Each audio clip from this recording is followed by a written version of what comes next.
안녕하십니까. 제2강 부동산 담보신탁의 우선수익권의 법적 성질에 대해서 강의를 시작하도록 하겠습니다.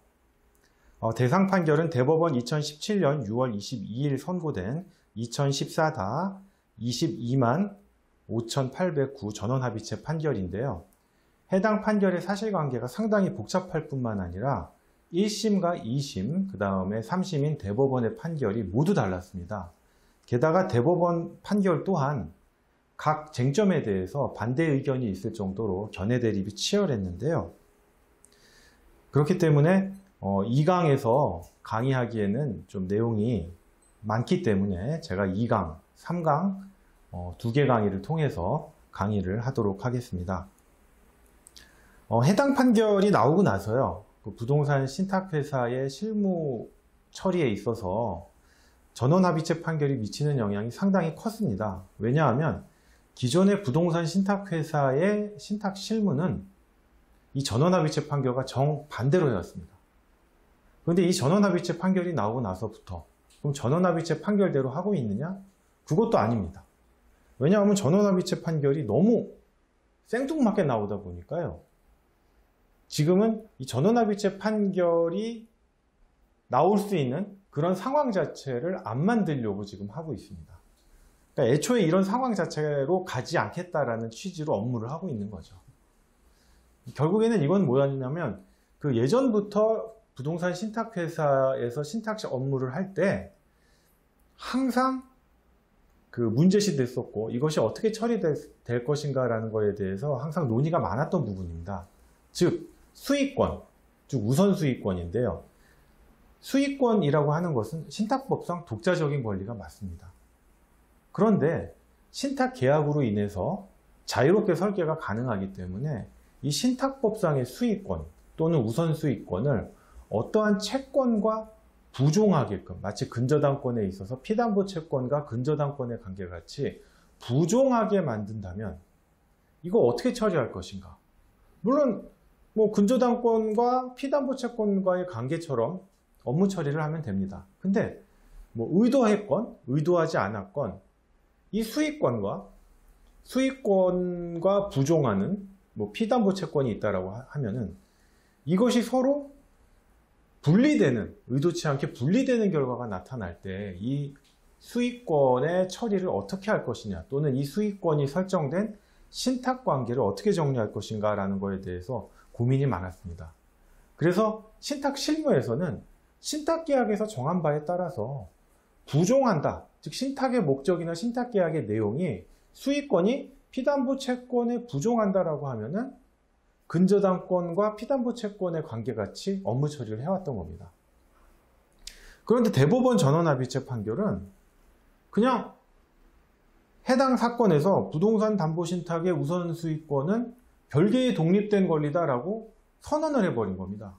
그러니까 별개의 독립된 권리라고 하는 거를 저희가 부정하는 건 아닌데, 그럼 별개의 독립된 권리인데, 그럼 해당 사건에서 해당 신탁계약의 내용과 목적을 보니까 별개의 권리로 볼 것이냐, 아니면 부정하는 권리로 볼 것이냐, 이에 대한 판단이 있어야 되는데, 그거에 대한 것은 쏙 빼놓고 그냥 독자적인 권리다, 별개의 권리다라고 해버리니까, 그러면 이거 어떻게 처리해야 되느냐. 기존의 신탁의 목적이나 신탁계약의 내용으로 수익권을 피담보 채권에 부종하게 설계한 신탁의 경우, 또는 앞으로는 어떻게 업무 처리를 할 것이냐, 이런 문제가 발생해가지고 지금 많은 혼란을 초래하고 있는데요. 실질적으로는 지금도 솔직히 말씀드리면 부종하는 걸로 업무 처리를 하고 있습니다. 다만 수익권과 피담보 채권이 분리되는 상황이 발생하지 않도록, 그렇게 해서 대법원 전원합의체 판결이 내려질 수 있는 그 사실관계로 가지 않도록 그렇게 하고 있습니다. 이 해당 전원합의체 판결은 사실관계도 복잡하고 내용도 복잡해가지고요. 이거에 대한 판례 평석을 쓰신 분이 저를 포함해가지고 단 3분밖에 안 계십니다. 제가 알기로는 3분밖에 안 계신데요. 그만큼 내용도 복잡하고 신탁 실무에 대한 이해가 확실하지 않으면 상당히 건드리기 어려운 판례입니다. 하지만 제가 사실관계라든지 하급심 법원 판결을 설명드리면서 좀 이해하기 쉽게 좀 자세하게 설명드리겠습니다. 예, 사실관계를 일단 보시면요. 제가 일단 간단하게 칠판에다 미리 판서를 해놨습니다. 지금 피고 A 조합이 있습니다. 이제 인천에 있는 토지구획 정리사업조합인데요. 이 조합이 개발 사업을 하려고 하는데 실질적으로 조합이 능력이 없으니까 시행 대행사를 항상 수반해서 같이 사업을 하게 되어 있습니다. 이 시행 대행사가 이 소송에 있어서는 피고 보조 참가인 1이었는데요. B건설이고요. 실제 이름만 B건설이지 실제 하는 일은 시행 대행사입니다. 그 다음에 원고는 C건설인데요. 이름만 들으면 알 수 있는 여러분 굴지의 시공사입니다. 이건 시공을 맡은 업체였습니다. 근데 이제 사실관계를 보시면 앞부분에 여러 내용이 있는데요. 제일 핵심은 이겁니다. 피고 A 조합이 이 사업을 위해서 사업비 대출을 받아야 되는데 실질적으로 조합은 자력도 없고 신용도도 낮기 때문에 금융기관이 대출을 안 해줍니다. 예전에는 금융기관이 대출해주고 이 사업으로부터 시공 마진을 얻어가는 시공사가 보증을 서기도 했는데요. KIFRS라고 하는 한국 회계 기준이 도입되면서 이런 조합에게 대출을 하거나 조합에 대한 대출에 연대 보증을 하게 되면 부실 채권이 늘어나기 때문에 통상 이런 시공사들이 직접적인 대출을 하지는 않습니다. 그래서 우회 대출을 하는 방안을 마련을 하는데요.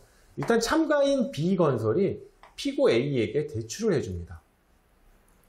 근데 이 돈은 사실 참가인 B건설의 돈이 아니고요. 원고 C건설이 참가인 B에게 또 대출을 해준 돈입니다. 결국에는 이 돈이 참가인 B에게 갖고 피고 A 조합에게 흘러간 건데 어차피 돈에 꼬리표가 있는 건 아니기 때문에 사실 각각의 법률관계라고 볼 수밖에 없을 것입니다.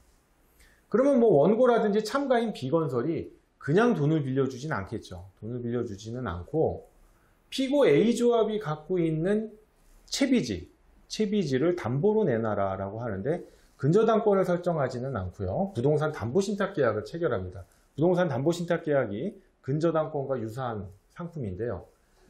이때 등장하는 수탁자가 신탁회사 D토지신탁입니다.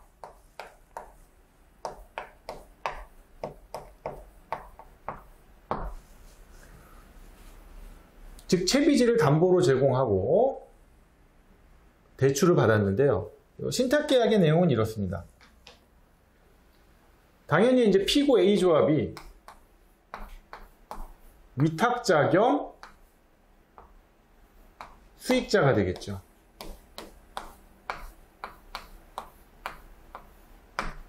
그 다음에 채권자, 동시에 채무자겠죠, 여기가.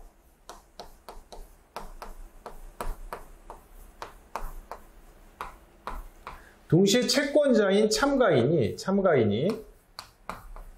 이제 B건설.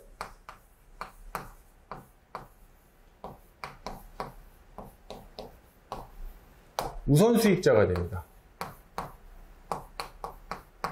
이렇게 약자로 적겠습니다. 이제 채권자인데요.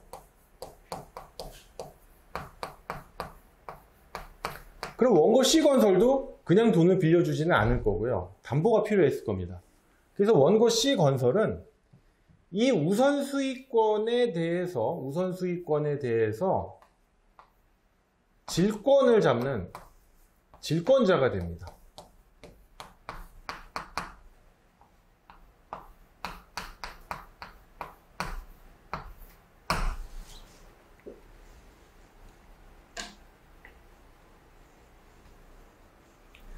근데 이런 관계가 되는데요. 이제 몇 번 이제 대출을 일으켰는데 첫 번째 대출을 일으켰는데 상환을 하지 못해서 또 추가 대출이 일어나고 그에 상응하는 또 채비지를 또 추가로 담보 신탁을 하게 됩니다. 그러니까 점점 이제 대출 규모가 커지고요. 담보의 규모도 커지는데요. 3페이지 보시면 이제 어떤 일이 일어나냐면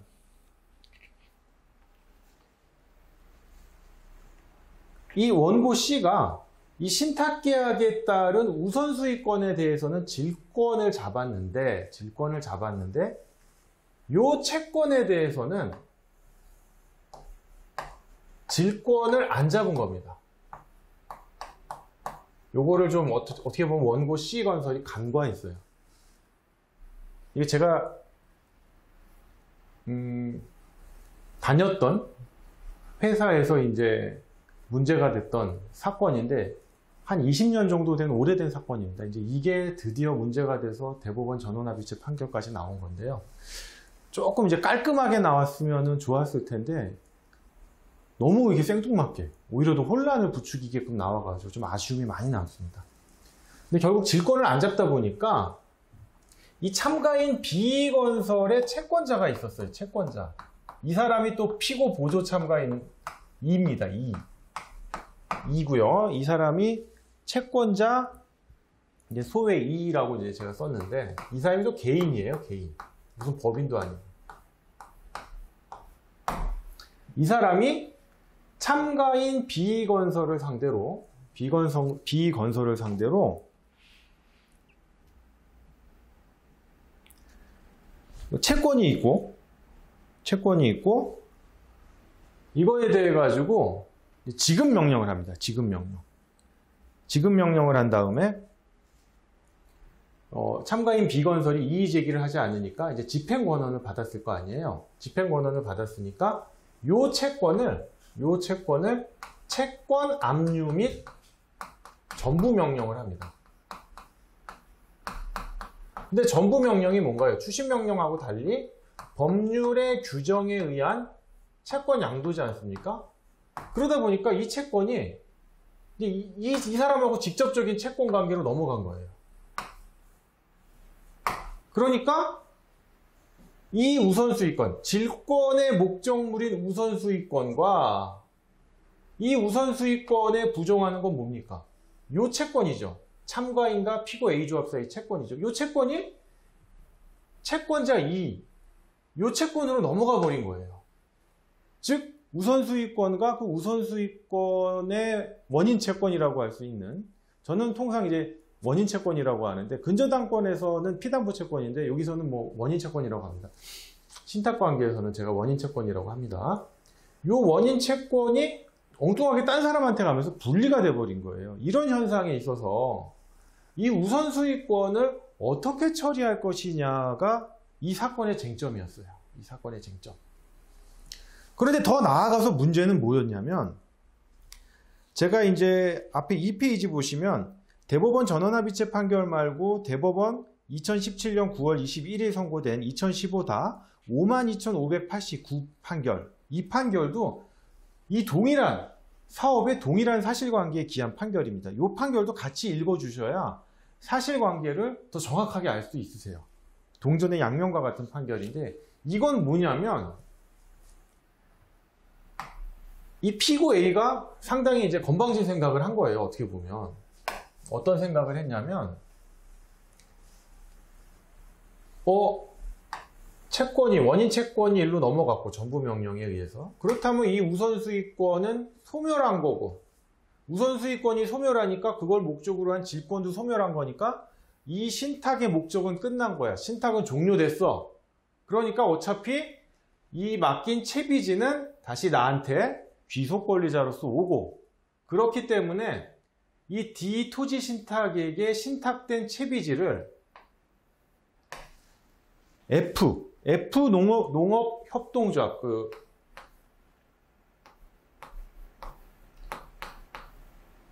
지역 농협인데요. 이 F 농협에다가 팔아버립니다. 팔아버려가지고 이 D 토지 신탁이 F 농협을 상대로 소유권 이전 등기 소송을 제기하는 게 바로 두 번째 판결입니다. 자, 이렇게 분리되는 게 저같이 신탁 실무를 하는 사람들한테는 늘 궁금증이었어요. 이걸 어떻게 처리하는 게 좋은가? 어떻게 처리하는 게 좋은가? 물론 분리가 안 되게끔 하면 제일 좋죠. 그런데 뭐 이런 거 같이 간과해가지고 아마 20년 전만 해도 뭐 사실 수익권과 원인 채권의 관계에 대한 개념이 없었을 거예요. 그러니까 여기 당연히 질권을 못 잡았겠죠. 근데 이런 상황이 만약에 발생하게 되면 사실 결론은 두 개입니다. 이제 원인 채권과 수익권이 있었는데 넘어갔다? 그러면 수익권도 넘어가는 걸로 보자. 이게 하나의 견해가 있을 수 있고요. 이게 1번 견해고, 2번 견해는 원인 채권은 원인 채권대로 넘어가고 수익권은 안 넘어간다. 여기서는 이제 우선 수익권이긴 합니다만, 사실 우선 수익권도 수익권의 일종이에요. 다만 표현을 그렇게 할 뿐이고, 우선 수익권 자체는 신탁법상의 정식 용어는 아닙니다. 수익권의 일종인데, 금융기관이 자신의 수익권이 먼저 받는 수익권이다라는 것을 강조하기 위해서 우선 수익권이라고 하고, 증권회사 같은 경우에는 뭐 1종 수익권, 2종 수익권 이런 표현을 쓰기도 합니다. 그럼 다시 돌아와서 원인 채권은 양도됐지만 수익권이 이전되지 않는다라고 했을 때 결론은 또 두 개로 나눠요. 이 신탁관계를 종료되지 않는 것으로 볼 것이냐, 종료되는 걸로 볼 것이냐, 이렇게 나눠지거든요. 이렇게 나눠지거든요. 그래서 대법원 전원합의체 다수 의견은 요거예요. 요거고, 2심 법원의 판결과 대법원 소수 의견, 뭐 소수 의견이라고 하기보다는 단 한 분이죠. 권순일 대법관인데 그 반대 의견 한 분인데 그분의 견해가 요거예요. 저는 요거라고 봅니다. 그러니까 원인 채권과 수익권이 분리되면 신탁은 종료한다. 무조건. 그게 아니라 신탁 계약의 내용을 봤는데 원인 채권과 수익권이 부종한다면 원인 채권이 분리돼서 이전될 때 수익권은 이전되지는 않지만 그 신탁의 목적은 이미 달성할 수가 없게 된 거잖아요. 그러니까 목적 달성 불능으로 신탁은 종료되어야 한다. 저는 이쪽 입장입니다. 이쪽 입장. 제가 이제 그건 뭐 뒤에서 설명을 드리겠는데요. 근데 여러분 좀 이상하지 않으세요? 아니 근데 근저당권에 있어서 피담보 채권은 부종성도 있지만 수반성이란 게 있잖아요. 부종성은 피담보 채권이 소멸하면 근저당권도 운명을 같이 해서 소멸하는 거고, 수반성은 피담보 채권이 이전하면 근저당권도 따라서 이전한다는데, 선생님, 원인 채권이 이전한다면 부종성에 의해서 신탁 목적은 뭐 소멸한다라고 하면서 왜 수반성은 인정하지 않습니까? 요건데, 아무리 부동산 담보 신탁이 근저당권과 유사하다라고 하지만 저는 원인 채권과 수익권의 권리는 부종성은 인정해야겠지만 수반성은 인정할 필요가 없다라고 봐요. 근데 어떻게 근저당권에서 네가 필요한 성질만 탁탁 갖다 쓸 수 있느냐라는 건데, 그거는 신탁계약의 목적으로 얼마든지 그렇게 설정이 가능한 겁니다. 설정이. 저는 그래서 2심 법원의 그 판결이 신탁법리에 가장 부합하지 않나. 그 다음에 대법원에 있어서는 권순일 대법관님의 그 반대 의견, 소수 반대 의견이 가장 신탁법리에 부합하고 이 사건 신탁계약에 철저한 판결이 아니었나 싶습니다. 대법원 판결은 이두저도 아닌 게 돼버렸어요.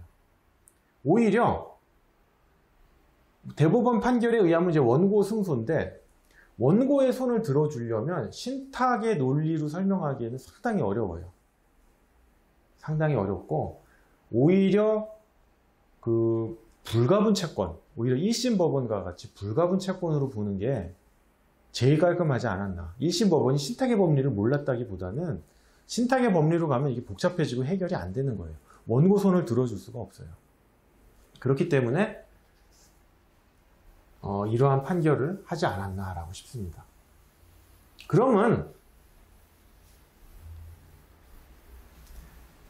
결국에는 이거예요. 이게 원고 손을 들어줄 거냐, 피고 손을 들어준다는 거는 결국 이제 요 채권자 이의 손을 들어주는 건데, 얘를 이기게 할 거냐거든요.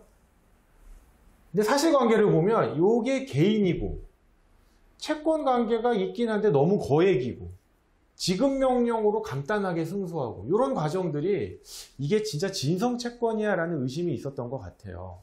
근데 그거는 논외로 하더라도 저는 원고 C건설이 자신의 채권 보존 조치를 다하지 않은 거, 질권을 잡지 않은 거, 그거에 대한 책임을 져야 된다고 생각해요. 왜냐하면 그럼 피고 A조합은 이중변제 위험을 질 수밖에 없어요. 결국 채권자 E가 전부 명령을 받았고 사실관계를 보시면 이제 전부금 청구 소송을 해가지고 승소하거든요. 그럼 여기다 전부금을 줘야 돼요. 그 다음에 대법원 전원합의체 판결에 의하면 질권 소멸에 따른 담보가치 훼손에 따른 손해배상 청구까지 해줘야 돼요. 그럼 피고 A는 양쪽에다가 변제해야 되는 이중변제 위험을 부담하거든요. 물론 피고 A가 잘못이 있다면 이중변제 위험을 부담하는 게 맞는데 여기서 잘못한 게 피고 A예요. 피고 A가 뭐 당하고 싶어서 채권 압류 및 전부 명령을 당한 게 아니잖아요. 원고가 질권을 설정하지 않았기 때문인 거예요. 이거에 대한 책임은 저는 원고가 져야 된다고 봐요. 그 다음에 이제 그 D 토지신탁이 F 농협을 상대로 한 소송이 나와가지고 더 복잡해지고 대법원 전원합의체 판결의 결론이 좀 우스워졌는데요. 그럼 원고 C건설은 어떻게 했어야 되느냐? 첫째, 여기다가 질권을 잡았어야 돼요. 우선수익권의 질권을 잡는과 동시에 이 원인 채권에도 질권을 잡았어야 됩니다. 그럼 두 번째, 개인적으로 저는 수익자 입장, 즉 우선수익자 입장에서는 질권자로 들어가기보다는 수익권자, 즉 우선수익자로 들어가는 거를 선호합니다. 근데 원고 C건설이 조금 싫었을 거예요. 왜냐면 우선수익자가 신탁계약에 관여를 하면 뭐 좋은 점도 있겠지만 신탁계약이나 신탁법령에 따른 의무도 부담해야 되거든요. 근데 그게 싫었던 거예요. 나는 그저 질권자로 들어가서 돈만 받고 싶다라는 생각에 질권자로 들어갔는데 이럴 게 아니라 담보신탁이라고 하는 게 요 위탁자가 자기의 채무를 담보하기 위해서 신탁을 하기도 하지만 타인의 채무를 담보하기 위해서도 신탁을 하는 거거든요. 그러면 참가인 B건설이 원고에 대한 채무를 피고 A가 물상보증하는 형식으로 해서 이 원고 C를 질권자가 아닌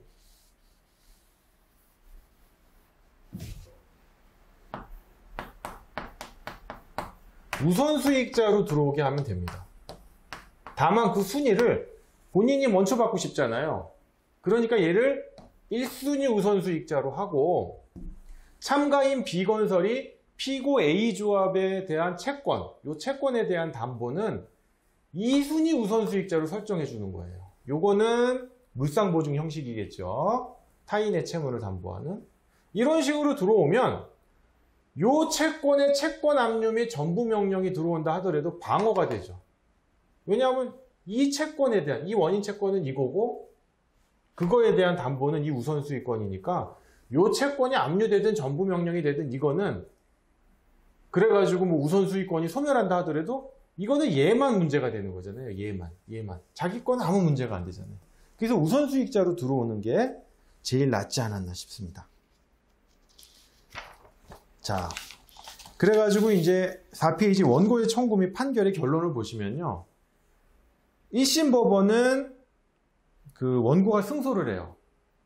저기 이제 표에는 이제 주의적 청구라고 되어 있는데 1심 때는 예비적 청구 자체가 없었어요. 그냥 불가분 채권이다 라고 주장을 해요. 불가분 채권이다. 즉 돈이 이렇게 가서 이렇게 가긴 했지만 실은 불가분 채권자야 라고 주장을 합니다. 왜 이런 바보 같은 주장을 했을까? 바보 같은 주장이 아니라 원고 소송 대리인도 깨달았던 거예요. 이걸 신탁 논리로 가져가면 자기네가 득보다 실이 많다는 걸 알고 불가분 채권으로 가서 승소를 했던 것이고요. 2심 법원부터는 이 피고 A조합도 격렬히 이제 항변할 거 아니에요. 뭐 참가인도 계속 들어오고 그러면서 신탁 논리로 설명을 하다 보니까 이게 불가분 채권 논리가 깨질 수도 있겠다 싶어가지고 제1 예비적 청구랑 제2 예비적 청구를 합니다. 제1 예비적 청구는 원고 C건설이 참가인 B건설에 대한 공사대금 채권이 있어요. 공사대금 채권이 있어서 채권자 대위 청구를 합니다. 이거를 공사대금 채권을 피보존 채권으로 해서 이 참가인 피고 A조합에 대한 채권을 피대위 채권으로 청구를 하는데 요거는 원고가 져요. 왜 지냐면 채권 압류 및 전부 명령을 받아갔기 때문에 이 채권이 일로 양도된 효과가 나기 때문에 피대위 채권이 없어요. 소멸했어요. 그러니까 채권자 대위 청구 요건에 성립 요건을 갖추질 못해요. 그러다 보니까 이제 원고 C건설이 바보라서 그 주장을 한 거냐? 그건 아니고요. 요 채권에 대한 양도금지 특약이 있었기 때문에 양도금지 특약으로 인해서 채권 압류 및 전부 명령이 있더라도 양도가 안 된다, 요 주장을 해요. 근데 대법원 판결이 있잖아요. 양도금지 특약이 있다 하더라도 채권 압류 및 전부 명령에는 뭐 대항할 수 없다는 거예요. 넘어간다는 얘기예요. 설령 이 채권자가 양도금지 특약을 알았던 또는 몰랐던, 즉 악이라 하더라도 채권 양도가 된다는 얘기예요. 전부 명령에 의해서. 네. 그 다음에 이제 제2 예비적 청구가 이 사건에서 제일 문제가 되는 거예요. 제2 예비적 청구는 뭐냐면, 야, 내가 이거 질권 잡았는데, 우선수익권의 질권을 잡았죠. 질권 잡았는데 네가 이런 식으로 채권 압류 및 전부 명령을 당해버리니까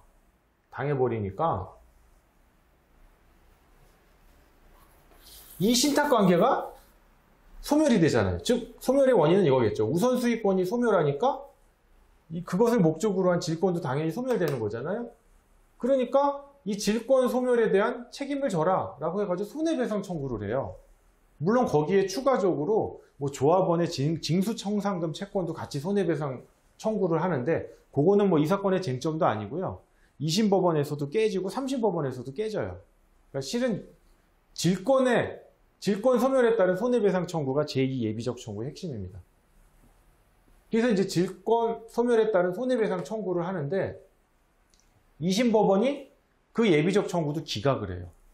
근데 3심 법원이 그 제2 예비적 청구에 한해서만, 원고의 주의적 청구와 제1 예비적 청구는 2심 법원하고 결론이 똑같은데 이 제2 예비적 청구에 대해서만 채권 압류 및 전부 명령으로 인해서 원인 채권이 이전된다 하더라도 이 우선수익권은 독자적인 별개의 권리니까 독자적으로 가지고 있고, 따라서 이 우선수익권의 질권을 설정한 질권은